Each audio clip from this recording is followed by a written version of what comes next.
जहाँ धरती सांस लेती है, जहाँ जंगल बोलते हैं और जहाँ देवता खुद इंसानों के बीच उतर आते हैं। मैं बात कर रही हूँ तुलुनाडु की। ये दक्षिण भारत का एक ऐसा क्षेत्र है जहाँ हर एक नृत्य, हर एक मंत्र और हर एक बात के पीछे छिपा है एक रहस्यमयी राज। आज हम बात करेंगे इन राजों के बारे में।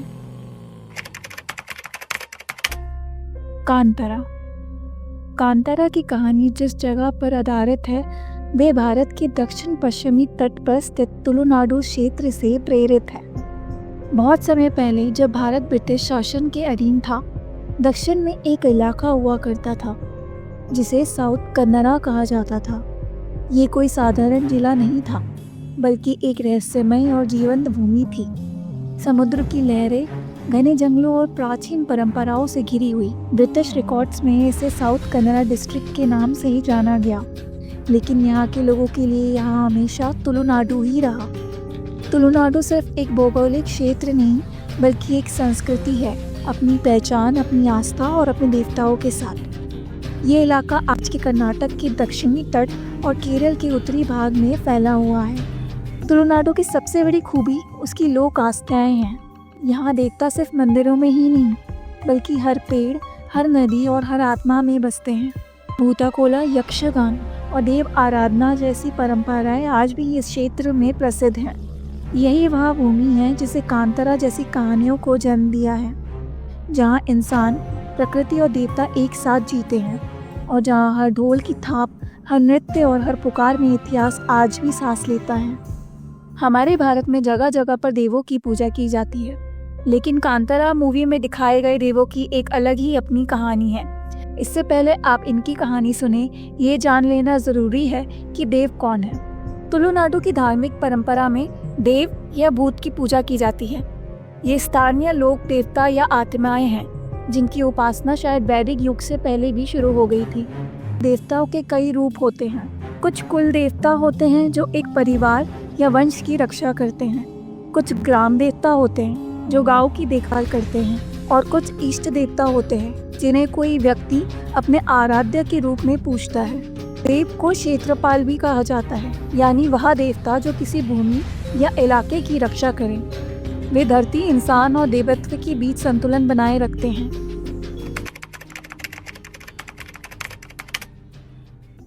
कांतारा मूवी में दो देव, पंजुर्ली और गुलिगा को बहुत ही अच्छे तरीके से दर्शाया गया है। पंजुर्ली तुलु लोक कथाओं में एक दैव्य आत्मा माने गए हैं। उन्हें किसानों और जंगलों के रक्षक के रूप में पूजा जाता है। माना जाता है कि वे एक जंगली सुअर की आत्मा है, जिन्हें कभी कभी भगवान विष्णु की वराह अवतार से भी जोड़ा जाता है। कहा जाता है कि पंजुर्ली को धरती की रक्षा के लिए स्वर्ग से भेजा गया था, ताकि वे बुराई और विनाश से उसे बचा सके। गुलिगा को बहुत ज्यादा भूख लगने वाला देवता माना गया है, लेकिन वह कोई बुरा राक्षस नहीं, वह एक न्यायप्रिय रक्षक है जो अन्याय करने वालों को सजा देने के लिए जाने जाते हैं। उन्हें अक्सर पंजुर्ली के साथ पूजा जाता है। दोनों को एक दूसरे के साथी और संतुलन बनाने वाली शक्तियों के रूप में देखा जाता है। आखिर पंजुर्ली का जन्म कैसे हुआ? पंजुर्ली शब्द असल में तुलु भाषा के शब्द पंचेदा कुरले से बना है, जिसका अर्थ होता है युवा वराह। यह रूप भगवान विष्णु के वराह अवतार से काफी मिलता जुलता है। ऐसा माना जाता है कि जब पृथ्वी पर पहली बार अन्न उत्पन्न हुआ था, उसी समय पंजुर्ली देव का भी जन्म हुआ था। एक बार एक वराह के 5 बेटे हुए, लेकिन उनमें से एक नवजात शिशु पीछे छूट गया। वह भूख और प्यास से तड़पने लगा। उसी समय माँ पार्वती वहाँ से गुजर रही थी। उन्होंने उस छोटे बच्चे को देखा और उस पर दया आ गई। वह उसे कैलाश पर्वत ले गई और अपने बेटे की तरह पालने लगी। समय बीता और वह बच्चा बड़ा होकर एक शक्तिशाली और उग्र वराह बन गया। उसके बड़े बड़े दांत निकल आए, जिससे उसे बहुत खुजली और तकलीफ होती थी। खुजली से परेशान होकर वह धरती की सारी फसलें उखाड़ने लगा। इससे दुनिया में अन्न की कमी हो गई और लोग भूख से तड़पने लगे। जब भगवान शिव ने ये देखा तो उन्होंने सोचा इस वराह को रोकना ही होगा, नहीं तो सृष्टि नष्ट हो जाएगी। उन्होंने उसे मारने का निश्चय किया, लेकिन जब माँ पार्वती को पता चला तो उन्होंने भगवान शिव से विनती की कि उसे ना मारे। माँ की प्रार्थना सुनकर शिव जी ने उसका जीवन तो बचा लिया, लेकिन उसे कैलाश से पृथ्वी पर भेज दिया। तब से पंजुर्ली देव को एक दैव्य शक्ति और रक्षक देवता माना जाता है, जो किसानों, फसलों और इंसानों की सुरक्षा करता है। गुलिगा बहुत समय पहले की बात है। एक दिन माँ पार्वती भगवान शिव के लिए राख लेकर आए। उस राख में एक छोटा सा कंकड़ निकला। भोलेनाथ ने जब उस पत्थर को जमीन पर फेंका तो उसी से गुलिका देव का जन्म हुआ। तब भोलेनाथ ने गुलिका को विष्णु जी के पास जाने को कहा। भगवान विष्णु ने उन्हें नैनुला संके नाम की स्त्री के गर्भ में भेजा। 9 महीने बाद गुलिका ने माँ का पेट फाड़कर जन्म लिया। जन्म लेते ही वे भूख से व्याकुल हो गए। मछलियाँ खाई, जानवरों का रक्त पिया, पर भूख शांत नहीं हुई। तब भगवान विष्णु ने उन्हें अपनी छोटी उंगली खाने को दी, जिससे उनकी भूख मिट गई। गुलिका देव को शिवगणों में से एक और क्षेत्रपाल माना जाता है।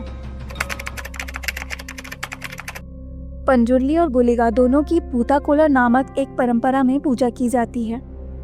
भूताकोला कहा जाता है कि इस रस्म में स्थानीय देवता या आत्माएं लोगों के बीच उतरते हैं। रात के समय में जब ढोल नगाड़े बजते हैं, मशालों की रोशनी में सजी हुई जगह पर मृतक अपने शरीर पर रंग लगाते हैं, मुकुट पहनते हैं और देवी देवताओं का रूप धारण करते हैं। धीरे धीरे नृत्य शुरू होता है। ये नृत्य सिर्फ मनोरंजन नहीं, बल्कि पूजा, न्याय और आशीर्वाद का प्रतीक होता है।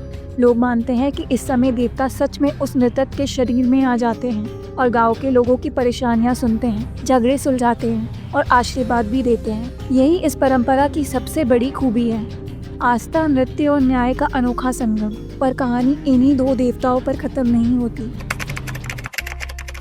हमारी संस्कृति में जितनी देवों की शक्तियों को माना जाता है, उतना ही स्त्री यानी फेमिनाइन पावर्स को भी माना जाता है। चामुंडी एक भयंकर और शक्तिशाली देवी, जो कि गुलिका देव की बहन भी मानी जाती है। चामुंडी, जिसका वाहन बाघ है, वह अपने वाहन पर सवार होकर अधर्म और अन्याय का नाश करती है। उनकी शक्ति और क्रोध के किस्से गांव-गांव में प्रचलित हैं। कांतारा फिल्म में उनकी शक्ति और प्रभाव को बड़ी ही रोमांचक तरीके से दिखाया गया है।